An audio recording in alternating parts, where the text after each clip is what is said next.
what's your favorite scary movie? Hey guys, how's it going? Hope you're having an awesome day. I'm having a fantastic day. I thought I would share with you my ode to Scream. Scream, my favorite horror franchise of all time. It's close to Halloween. It's less than 2 weeks away, so I thought, why not?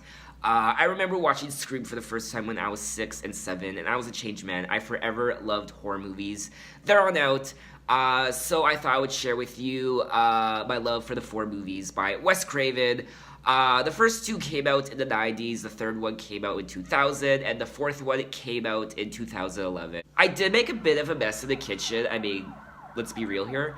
But we will ignore that for now, and I will move on with my summary of the movie franchise Scream, in case you don't know what it's about. So it stars Neve Campbell as the heroine, whose name is Sidney Prescott in the movie. So before the events of the first movie, her mother was actually murdered. And the first movie takes place a year after the murder, the 1-year anniversary.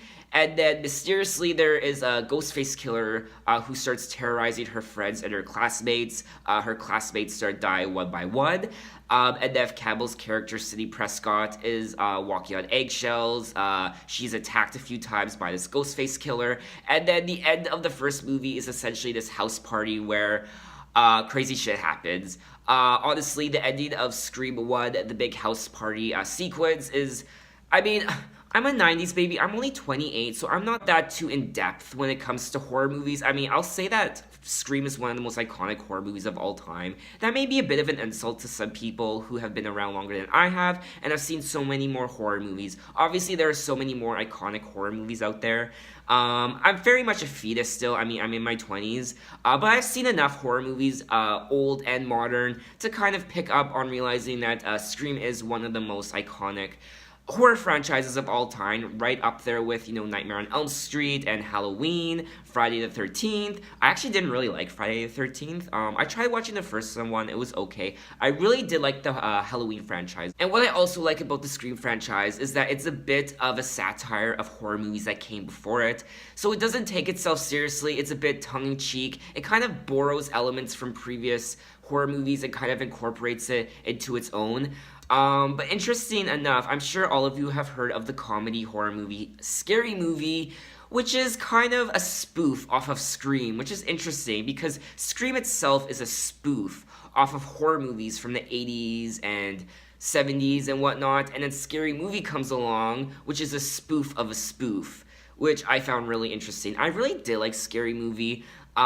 Scary Movie 2 I absolutely hated. Scary Movie 3 I liked, and then they kind of just went downhill after that. And another thing that makes the Scream franchise so memorable is the acting and the characters. Characters like Sidney, Gale Weathers, and Dewey, those 3 main trifecta of the series, I mean, they are golden, they're so funny, and they're so great to watch. They're fantastic actors.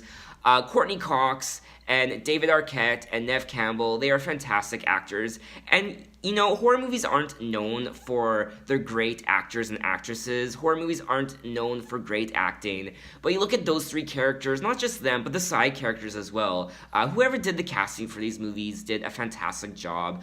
Really fantastic acting. And I gotta say, my favorite characters other than Neville, oh my god. Neville Longbottom is apparently in Scream now. Obviously, my favorite character other than Neve Campbell's character, Sidney, is obviously Gale Weathers and Dewey. They're fantastic together. The 2 lovebirds who eventually get married. Spoiler for those of you who don't know. I'm not going to spoil the series for you if you haven't watched. I'm not going to tell you who dies and who doesn't die. I like to create spoiler-free videos from time to time. And sorry if I'm waving this knife around everywhere. I mean, it is a real knife. I'm trying not to cut myself right now. If you take anything away from this video, do not play with knives, kids. It is not a good thing. So when it comes to the Scream series, there is also another element that I find really interesting. All of the characters, well, not all of the characters, quite a few of them, though, are big fans of horror movies. So in particular, the killers themselves are big fans of horror movies. So what they try to do is they try to outdo horror movies that they see on video and TV, and they try to create their own horror movies. A real-life horror movie, that's what they try to set out to do. So within the movie itself, there's lots of references to Halloween, Friday the 13th, Carrie, all these iconic movies. There are so many references. Even the characters themselves name drop these movies. Halloween, Jamie Lee Curtis. So you can see that horror movies in general play a pivotal role in the Scream series. So now moving on to Scream 2. Scream 2, I believe, takes place a couple years after the first one. Neve Campbell's character Sydney is now in college, and there is now a movie being released of the events that occurred in the first movie. Courtney Cox's character, Gail Weathers, is a reporter, and she was part of the shenanigans that occurred in the first movie, spoiler alert. And now Gail Weathers' character, she wrote a book called The Woodsboro Murders, and now there is a movie called Stab that is based on that book. And now with the release of this movie, a whole bunch of murders are happening on campus, and Neve Campbell's character Sydney is like, why is this happening again to me? So Scream 2 is very self-aware, just like what Scream 1 was. Scream 2 is very self-aware that it's a sequel and they are playing by the sequel rules. So everything has to be more intense, the body count has to be higher, and the deaths have to be more gory. The only thing I didn't like about Scream 2 is that we do lose one of our main characters in Scream 2, unfortunately. Very sad moment, very unfortunate moment. I remember watching that when I was a kid, and I was like, no! And Scream 2 is very self-aware. There is the understanding that a lot of black characters don't appear in horror movies, at least at the time in the 90s. Black characters, African-American characters were very underrepresented. Oh my god.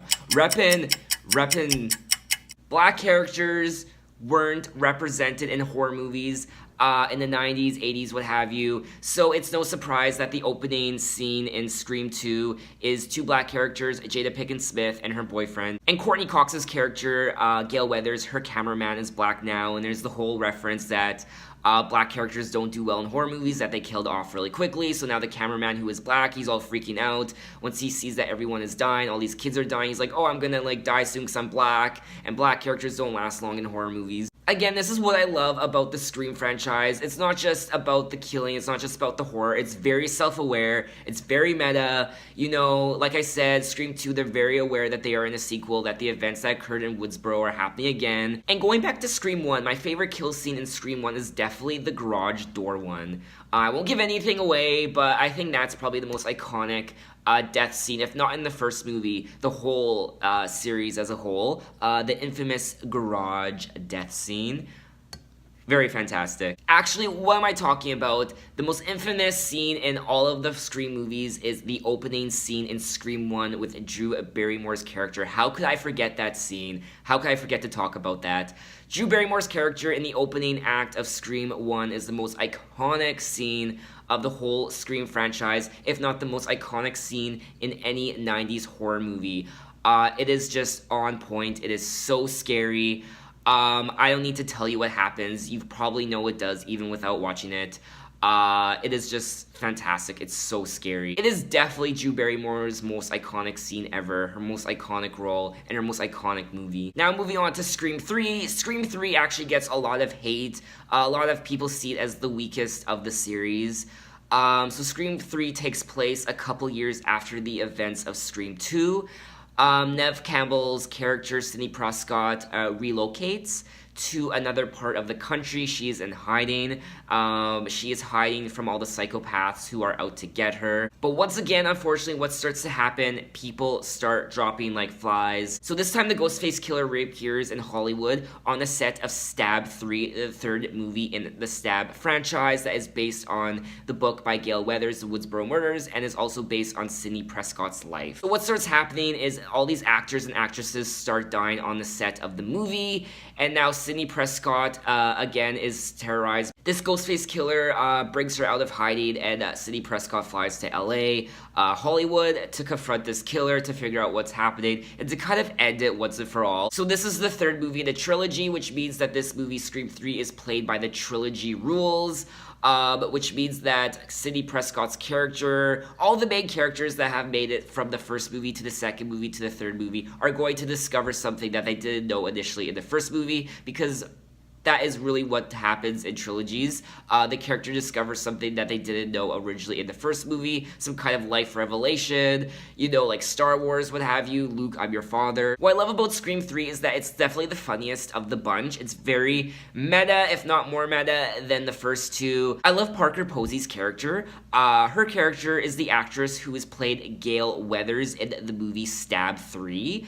They are fantastic together. Whenever they're in a scene together, Parker Posey and Courtney Cox, they play off each other so much, so well. I love it. It's very funny to watch. I mean, if I had to pick my least favorite movie in the franchise, it would probably be Scream 3.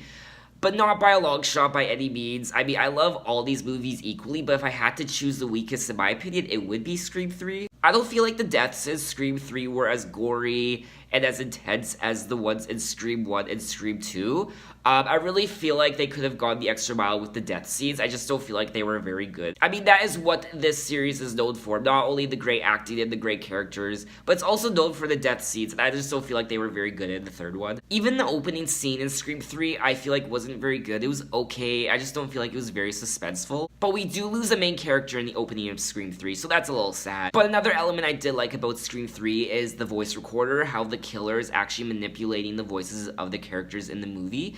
So for example, if Neve Campbell's character Sidney Prescott receives a call, the killer can actually manipulate his voice into sounding like Dewey or Gale, which is really interesting. I thought that was a really good element of the third movie. And now moving on to Scream 4, which was released in 2011. Scream 4 essentially goes back to its roots. We return to Woodsboro for the first time since the first movie. Sidney Prescott is on her book tour, and her last stop is in Woodsboro. And lo and behold, killings start happening once more. This poor girl, she just wants to, live her life. She just wants to go on her book tour. She just wants to be happy, yet she is again stalked by this serial killer who's terrorizing all of these teenagers once again. And the teenagers in Scream 4 are very self-aware, even more so than the first one. They know what happened in Woodsboro. They know the history of Sidney Prescott. There is a comment that Dewey makes in the fourth movie, something along the lines of, this isn't exact, but something along the lines of, one generation's tragedy is another generation's joke, or something along that lines. So these characters, these teenagers who are going to high school, they are very much, they're not taking seriously what happened, the events that occurred in Woodsboro 10 years before. They're kind of, playing it off, they're kind of making jokes about it, oh, there was this huge mass murder, what have you. An actress that does appear in this movie is Emma Roberts. I really do like her as an actress. She's the niece of Julia Roberts. I really do feel like she plays her character to a T in this movie, Jill. Typically, Emma Roberts plays characters who are kind of spoiled and bratty. I really did like her performance in Scream Queens. If you haven't seen Scream Queens, I really do recommend it. It's on Netflix. It's very much like Scream in the sense that it's very meta, it's very tongue-in-cheek, it's very self-aware. I really do like it. Jamie Lee Curtis is in it as well. She plays the dean of the university. Check it out. Scream 4 is really good for a fourth movie in a horror franchise. It does go back to its roots. The killings are more brutal, they're more bloody. That killing with Olivia in her bedroom, I mean, it was so intense. It gave horror fans, it gave Scream fans what they really wanted and what was lacking in Scream 3. I never said I was in your closet. What I love about Scream 4 is that it's all about the remakes. These characters are very self-aware, just like the other movies, and they're all mentioning remakes. You make a remake to outdo the original. So the first movie, the ending took place at a house party, and so the ending of the fourth movie takes place at an after party. You try to outdo the killings, you try to make it better than what the original was. And that is also one of the motives of killing Sidney in the fourth movie, is that you have to kill Sidney. She's one of the OGs, you need to get her out of the way so that we can have a new survivor. A new survivor for a new generation, a new sole survivor. But little does the killer know, the ending of the fourth movie doesn't take place at an after party, actually takes place at a hospital. Alternate ending. So unfortunately, Wes Craven did die. Wes Craven is the director of all 4 Scream movies. Unfortunately, he did die a few years ago. There was the intention of creating a new trilogy. Scream 4 was going to be the start of a new trilogy. Scream 4, Scream 5, Scream 6. Scream 4 didn't do very good in theaters. It very much bombed. So even when Wes Craven was alive, Scream 5 and Scream 6 were pretty much in limbo. But now that Wes Craven is dead, it's pretty much a foregone conclusion that Scream 5 and Scream 6 will not be made, unfortunately. I'm really hoping they will be. I mean, obviously Wes Craven won't be able to direct them, so I don't know how I feel about that. But I really do hope that whatever Wes Craven had in mind for Scream 5 and Scream 6 that we would be able to see on screen one day. I guess that's why we got the Scream series by MTV, which is now actually on Netflix. There's 2 seasons. I watched the first season. I did enjoy the Scream series, the TV series. It was okay. I didn't watch the second season yet. There is going to be a third season, but it's yet to be released. So let me know in the comments if you are a huge fan. I mean, come on, if you're watching this video, you must be. What's your favorite movie in the franchise? Who's your favorite character? What's your favorite killer reveal? What's your favorite death scene? What's your favorite scene in general? What was your impression of Scream 3, Scream 2, Scream 1, Scream 4? Did you like the remake Scream 4?